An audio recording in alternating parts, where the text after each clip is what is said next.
जी हाँ, नमस्कार। पुनः स्वागत है आप सभी लोगों का आपके अपने यूट्यूब चैनल पर। एक बार फिर उपस्थित हो आपके समक्ष हिंदी व्याकरण में प्रकरण संज्ञा। जी हाँ, आज का हमारा टॉपिक है संज्ञा। इससे पहले हम लोगों ने हिंदी वर्णमाला, हिंदी शब्द, वाक्य रचना कंप्लीट कर लिया है। तो आइए शुरुआत करते हैं संज्ञा। सर्वप्रथम हम लोग देखेंगे कि संज्ञा किसे कहते हैं, संज्ञा क्या है, संज्ञा की परिभाषा को देखेंगे। उसके बाद संज्ञा का वर्गीकरण या संज्ञा का भेद डिटेल में इसको आज हम लोग कंप्लीट करेंगे। तो शुरुआत करते हैं। सर्वप्रथम हम लोग देखते हैं कि संज्ञा जो शब्द है, संज्ञा शब्द का अर्थ क्या है। संज्ञा शब्द दो शब्दों के योग से बना हुआ है। संज्ञा जो शब्द है वो दो शब्दों के योग से बना है, शम धन ज्ञा। शम से तात्पर्य है सम्यक और ज्ञा से अर्थ है ज्ञान। सम्यक ज्ञान कराने वाले को हम संज्ञा कहते हैं। सम्यक क्या मतलब होता है? संपूर्ण ज्ञान, संतुलित, किसी भी वस्तु व्यक्ति आदि के संदर्भ में जो शब्द होते हैं उनके संदर्भ में सम्यक ज्ञान कराने वाले को ही हम संज्ञा कहते हैं। हम लोग परिभाषा पर दृष्टि डालते हैं कि किसी व्यक्ति, वस्तु, स्थान आदि के नाम को ही संज्ञा कहते हैं। किसी व्यक्ति, वस्तु, स्थान आदि के नामों को संज्ञा कहते हैं। सिंपल भाषा में अगर देखा जाए, समझने की कोशिश करते कि जो कुछ भी हमें दिख रहा है या जो कुछ भी हमारे चारों ओर विद्यमान है, सभी कुछ संज्ञा है। ये वस्तुएं या जो कुछ भी विद्यमान है ये कई रूपों में हो सकता है। ठोस रूप में हो सकता है, तरल रूप में हो सकता है, भाव के रूप में हो सकता है। यदि हम इसको ऐसे समझ लें कि प्राणीवाचक क्या हो सकता है, प्राणीवाचक और अप्राणीवाचक। अप्राणीवाचक, इसका एक तो वर्गीकरण इस प्रकार से हम लोग करते हैं जैसे जीव और निर्जीव में करते हैं कि जो कुछ भी हमारे सामने उपस्थित है वह जीव अवस्था में हो सकता है या फिर निर्जीव अवस्था में हो सकता है। क्लियर? अब देखते हैं हम लोग कि संज्ञा के भेद या संज्ञा के प्रकार, कि संज्ञा जो है वो कितने प्रकार की होती हैं, क्या क्या इसके भेद हैं, इनको हम समझते हैं। पहला है व्यक्तिवाचक संज्ञा, दूसरा जातिवाचक संज्ञा, तीसरा भाववाचक संज्ञा, चौथा द्रव्यवाचक संज्ञा और पांचवा समूहवाचक या समुदायवाचक संज्ञा है। जब भी हम संज्ञा को पढ़ते हैं तो इसको हम 5 प्रकार से पढ़ते हैं, 5 भागों में इसको हम पढ़ते हैं, जहाँ से स्पष्ट हो जाता है कि संज्ञा क्या है, क्या क्या इसके भेद हैं। ठीक है, तो एक एक करके हम लोग देखते हैं संज्ञा के भेद को। पहला हमारे पास है कि व्यक्तिवाचक संज्ञा क्या है। जिस संज्ञा पद के किसी विशेष व्यक्ति, स्थान या वस्तु के नाम का बोध हो तो वहाँ व्यक्तिवाचक संज्ञा होती है। क्लियर? विशेष व्यक्ति, स्थान या वस्तु के नाम का बोध हो तो वहाँ पर व्यक्तिवाचक संज्ञा होती है। अर्थात हम कह सकते हैं व्यक्तियों के नाम, स्थानों के नाम या वस्तुओं के नाम को हम व्यक्तिवाचक संज्ञा के अंतर्गत रखते हैं। जैसे हम कहें स्थान में आगरा, आगरा व्यक्तिवाचक संज्ञा है। व्यक्तिवाचक संज्ञा जो होती है, नाम लेने से हमें एक विशेष के संदर्भ में जानकारी प्राप्त हो जाती है। जैसे हमने कहा आगरा, तो हम समझ सकते हैं कि आगरा किस शहर की बात कर रहा है, किस स्थान की बात कर रहा है। ऐसे ही हम अगर कह दें गंगा, तो स्पष्ट हो जाता है कि हम एक नदी के विषय में बात कर रहे हैं जो हिमालय से निकलती है। इसके अलावा किसी और के संदर्भ में हम सोच नहीं सकते। ऐसे ही हिमालय, संविधान हम कह सकते हैं जो पुस्तक वस्तु का नाम है। जैसे ही हम संविधान कहेंगे तो हमारे दिमाग में आएगा कि हम किस पुस्तक के बारे में बात कर रहे हैं। आदि नामों को जैसे राम कह दें, श्याम कह दें, तो हमें स्पष्ट हो जाता है हम किसके संदर्भ में बात कर रहे हैं। क्लियर? आगे हम लोग देखते हैं कि व्यक्तिवाचक संज्ञा जो है उसकी पहचान क्या क्या हो सकती है, कैसे हम पहचानेंगे कि कौन सी व्यक्तिवाचक संज्ञा है या नहीं। जैसे पर्वतों के नाम दिए हों तो व्यक्तिवाचक संज्ञा में आएंगे पर्वतों के नाम, पुस्तकों के नाम दिए हों, पर्वों एवं त्योहारों के नाम व्यक्तिवाचक संज्ञा के अंतर्गत आते हैं। नदियों के नाम, दिनों, महीनों एवं सप्ताहों के नाम को भी हम व्यक्तिवाचक संज्ञा कहते हैं। ऐतिहासिक युद्धों एवं घटनाओं के नाम को भी व्यक्तिवाचक संज्ञा के अंतर्गत रखा जाता है। और जो मोस्ट है, जो सभी को पता है, व्यक्तियों के नाम भी व्यक्तिवाचक संज्ञा के अंतर्गत आते हैं। क्लियर। अगला जो भेद है संज्ञा का वो जातिवाचक संज्ञा है। क्या है? जातिवाचक संज्ञा। जातिवाचक संज्ञा क्या है? जब किसी जाति या वर्ग के सभी प्राणियों, वस्तुओं, स्थानों आदि का बोध हो तो वहाँ पर जातिवाचक संज्ञा होती है। हम कह सकते हैं जिस शब्द से किसी विशेष वर्ग के बारे में जानकारी प्राप्त हो जाए, संपूर्ण जो होता है, संपूर्ण वर्ग के बारे में हम जानकारी प्राप्त हो जाए तो वहाँ पर जातिवाचक संज्ञा होती है। क्लियर। जैसे हम कह दें अध्यापक, तो अध्यापक से क्या स्पष्ट होता है? सभी अध्यापक। एक विशेष वर्ग की बात कर रहा है, एक जाति की बात कर रहा है। तो इस प्रकार के शब्दों को हम जातिवाचक संज्ञा कहते हैं। ठीक है। जो पद होते हैं उनके नामों को हम जातिवाचक संज्ञा के अंतर्गत रखते हैं। तो आइए देखते हैं पहचान क्या होगी। पक्षियों एवं जानवरों के नाम, जैसे हमने कहा तोता, तो तोता कोई विशेष तो नाम है नहीं। तोते से तात्पर्य है कि सभी तोते, जो एक प्रकार की चिड़िया है, उसके बारे में हमें जानकारी प्राप्त हो जाती है। जैसे हम कहते हैं गाय, तो एक वर्ग के बारे में जानकारी प्राप्त होती है। ठीक है। अगला जो है पेड़ पौधों के नाम, जैसे हमने कहा नीम, पीपल, बरगद। तो इससे स्पष्ट हो रहा है कि हम समुदाय, जो नीम का समुदाय है उसके बारे में बात कर रहे हैं। ठीक है। पीपल, उसके संदर्भ में बात कर रहे हैं। तीसरा, फलों के नाम, जो भी फल हैं उनके फलों के नाम भी जो है किस में आएंगे? जातिवाचक संज्ञा में आएंगे। पदों के नाम, जैसे अध्यापक हो गया, डॉक्टर हो गया। ठीक है। इस प्रकार के जो पद होते हैं उन सभी पदों के नाम जो हैं जातिवाचक संज्ञा के अंतर्गत आएंगे। उसके बाद पांचवा जो है प्राकृतिक आपदाओं के नाम, जो भी आपदाएं आती हैं प्रकृति में उनके नामों को हम जो है जातिवाचक संज्ञा के अंतर्गत रखते हैं। ठीक है। जैसे हमने कहा बाढ़, ठीक है, हमने कहा सूखा। क्या है ये जो है जातिवाचक संज्ञा है। ठीक है। जो संज्ञा का अगला विभाजन है वो तीसरा भेद जो है भाववाचक संज्ञा है। कि भाववाचक संज्ञा क्या है? जिन शब्दों से प्राणियों, वस्तुओं के गुण, दोष, स्वभाव, अवस्था, स्थिति, कार्य, भाव, दशा आदि का बोध होता है उन्हें हम भाववाचक संज्ञा कहते हैं। ठीक है। भाववाचक जो संज्ञाएं होती हैं इनकी रचना जो है, भाववाचक संज्ञाओं की रचना कैसे होती है, तो इसको हम लोग देखते हैं। निम्नलिखित 5 प्रकार से भाववाचक संज्ञाओं की रचना होती है। ठीक है। कितने प्रकार से? 5 प्रकार से भाववाचक संज्ञाएं बनती हैं। तो इनको हम लोग देखते हैं। जो पहला रचना है वो जातिवाचक से भाववाचक बनाना। जो हमारी संज्ञा है, जो जातिवाचक संज्ञा या व्यक्तिवाचक संज्ञा है, उससे भाववाचक संज्ञा का निर्माण करना, रचना करना है। दूसरा जो है सर्वनाम से भाववाचक संज्ञा बनाना। ठीक है।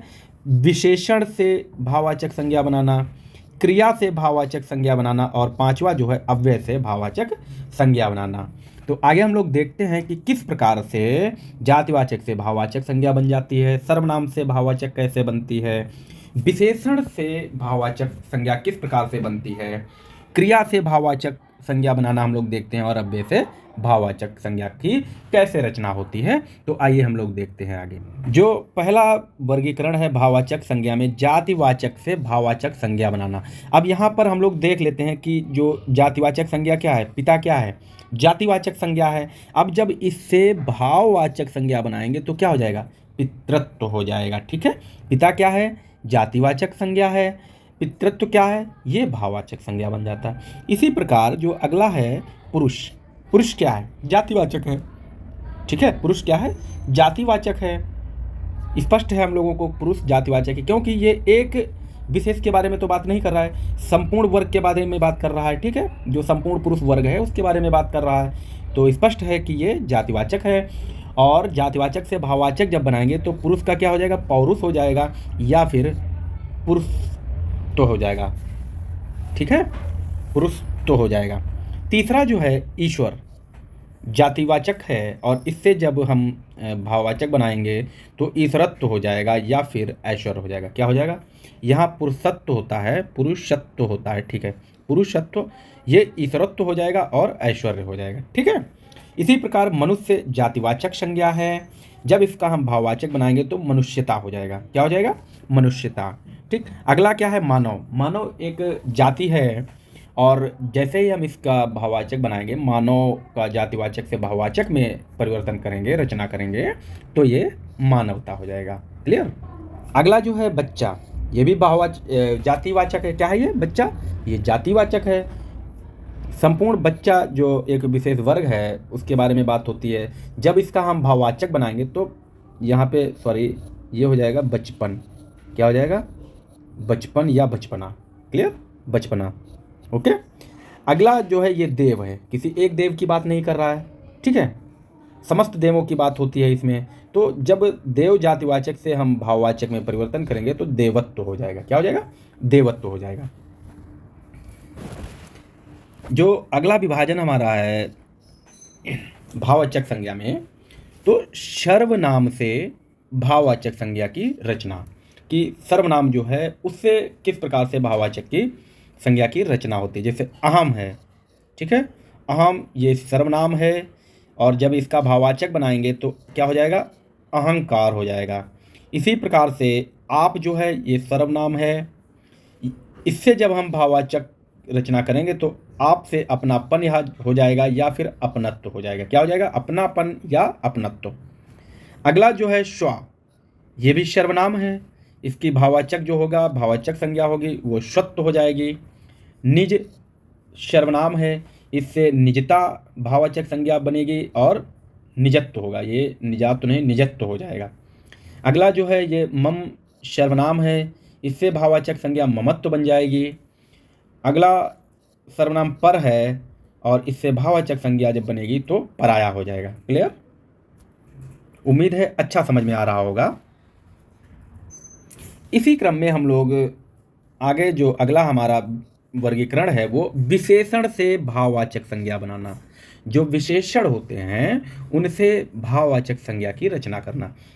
ठीक है, तो पहला विशेषण क्या है हमारा, अच्छा। अच्छा से भाववाचक बनाएंगे तो अच्छाई हो जाएगा। भला विशेषण से भाववाचक भलाई होगा।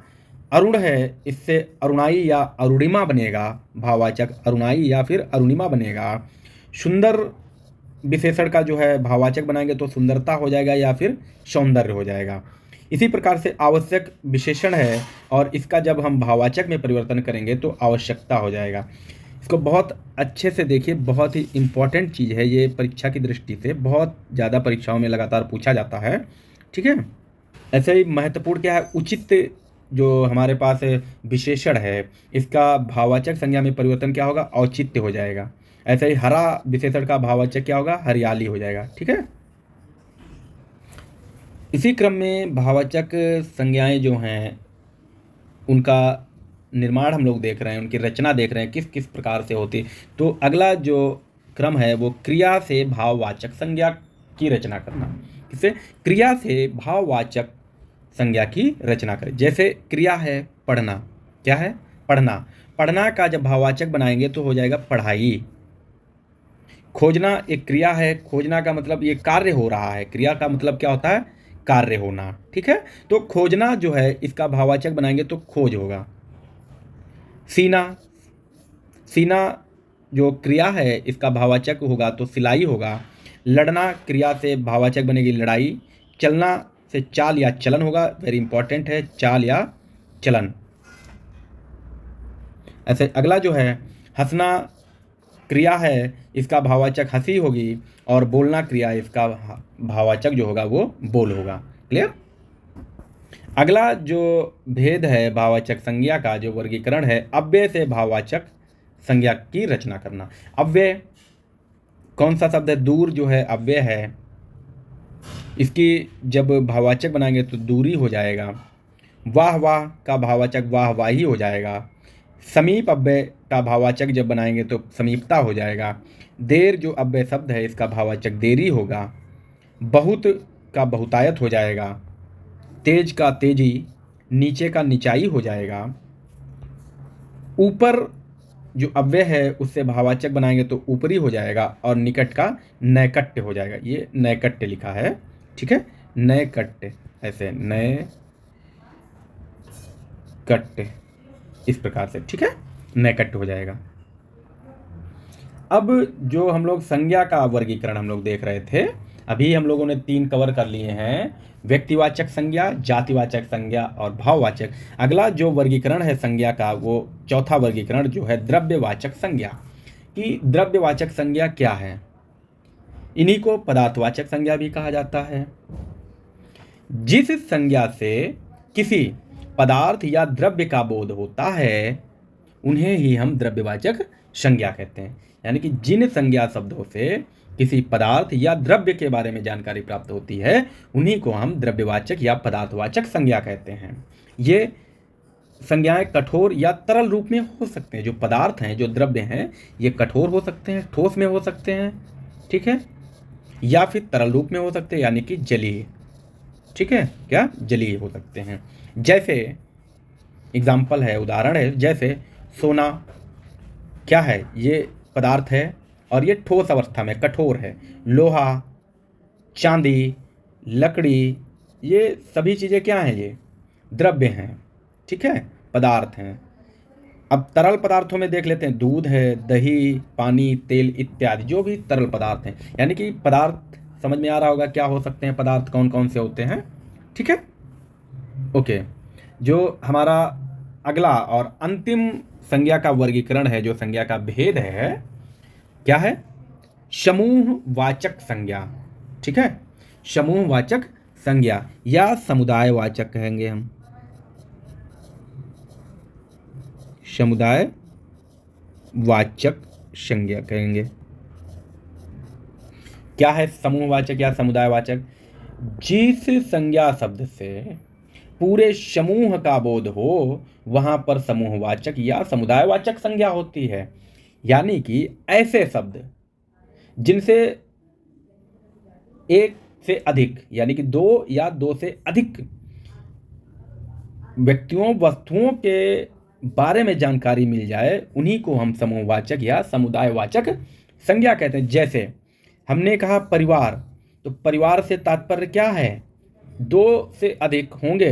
जैसे हमने कहा माता, पिता एवं बच्चे, ठीक है, माता, पिता एवं बच्चे मिलकर क्या बनाते हैं? परिवार बनाते हैं, ठीक है। ऐसे हमने कहा पुलिस, तो पुलिस का मतलब क्या है? बहुत से पुलिस सदस्य, पुलिसकर्मी, उन्हीं को हम पुलिस कहते हैं, ठीक है। गुच्छा, गुच्छा क्या है? कई वस्तुओं का समूह, ठीक है, उन्हीं को हम गुच्छा कहते हैं। वो एक ही प्रकार की होती हैं। जैसे क्या होता है? अंगूर होते हैं, देखो क्या होता है? अंगूर, ठीक है, और अंगूर में बहुत से अंगूर लगे रहते हैं, छोटे छोटे अंगूर लगे रहते हैं ना, और इन्हीं को हम संपूर्ण को क्या कहते हैं? गुच्छा कह देते हैं। जैसे हमारे पास चाबी है, क्या है? चाबी का गुच्छा है, तो उसमें एक तो चाबी होगी नहीं, ठीक है, तो कई चाबियां हैं, यानी कि कई चाबियों के समूह को हम गुच्छा कह देते हैं। ऐसे ही हमने क्या कहा? दर्जन, तो दर्जन से क्या स्पष्ट हो जाता है? दर्जन से क्या स्पष्ट हो जाता है कि 12 जो वस्तु है उनकी संख्या कितनी है? 12, ठीक है। इसी प्रकार से जो हौद है, हौद से क्या स्पष्ट होता है? एक ऐसा कुंड जिसमें जल भरा है, तो जल की मात्रा जो है वहाँ से स्पष्ट होती है कि उसमें ढेर सारा जल भरा है, ठीक है, जल का समूह एकत्रित है, उसको हम हौद कह दिए हैं, ठीक है। ऐसे ही मवेशी, तो मवेशी का मतलब क्या है? जानवरों का समूह, ठीक है, जानवरों का समूह मवेशी कहलाता है। ठीक है, जो है हमारा आज का प्रकरण संज्ञा समाप्त हो गया है। यदि वीडियो अच्छा लगा है तो प्लीज़ लाइक करें, ठीक है, लाइक शेयर करें और चैनल को क्या करेंगे, सब्सक्राइब कर लें प्लीज़, जिससे आने वाले हर एक वीडियो की नोटिफिकेशन आप लोगों को मिलती रहेगी। और ये हमारी हिंदी व्याकरण की सीरीज इसी प्रकार लगातार चलती रहेगी और अन्य विषयों पर भी वीडियोस आती रहेंगी। जैसे ज्योग्राफी में भी एक वीडियो आ चुकी है, ठीक है, और इसकी अगली वीडियो अपलोड हो जाएगी बहुत जल्द, और इसी के साथ हम अन्य विषयों की भी वीडियोस लेकर आते रहेंगे। बहुत बहुत धन्यवाद।